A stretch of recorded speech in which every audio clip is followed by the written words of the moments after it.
কুষ্টিয়া দৌলতপুরে জাতীয় পার্টির আয়োজনে মহান বিজয় দিবস পালিত হয়েছে। কেন্দ্রীয় জাতীয় পার্টির সদস্য ও কুষ্টিয়া জেলা জাতীয় পার্টির সাধারণ সম্পাদক শাহরিয়ার জামিল জুয়েলের সভাপতিত্বে এই বিজয় দিবস পালিত হয়।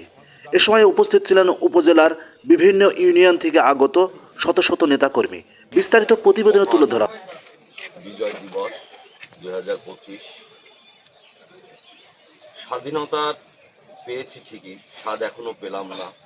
বড় কষ্ট, বড় নির্মম বেদনা। আজকের এই দিনে একটা কথাই বলতে চাই, 71-এর শহীদদের রক্ত আমরা বৃথা যেতে দেব না, জাতীয় পার্টি দিবে না।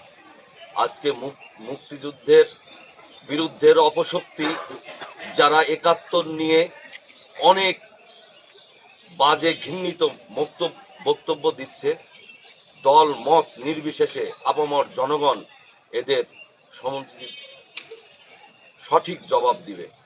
71-কে ভুলে গিয়ে নতুন কোনো আন্দোলনকে সামনে বেগমান করে আপনি জাতিকে কখনোই আগিয়ে নিয়ে যেতে পারবেন না।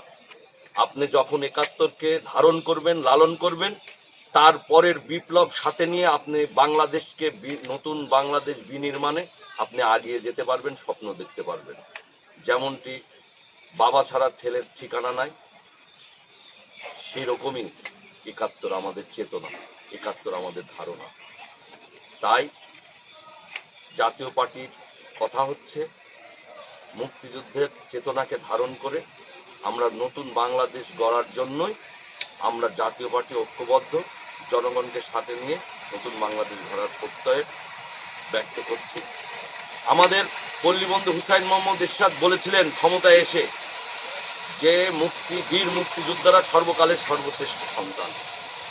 আর কিছু বলবো না, এই বলে আমার বক্তব্য শেষ করছি।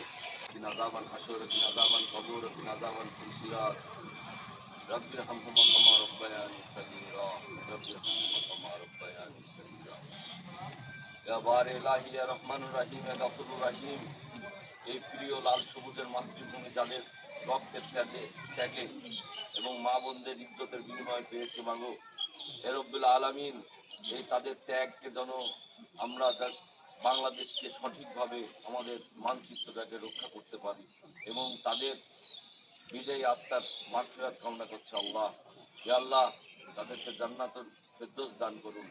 হে রব্বুল আলামিন, তারা যে চেতনায়, যে বিশ্বাস নিয়ে আমাদের লাল সবুজের এই প্রিয় মাতৃভূমিটা দিয়েছিল, আল্লাহ তাদের সেই চেতনাকে ধারণ করে এই নতুন বাংলাদেশ গড়ার প্রত্যয় নিয়ে আমরা তোমার দরবারে ফরিয়াদ করছি। আল্লাহ আমাদের কবুল করো। সকল অপশক্তি এবং সকল এই বাংলাদেশের বিরুদ্ধ শক্তিকে আল্লাহ তুমি নস্যাৎ করো।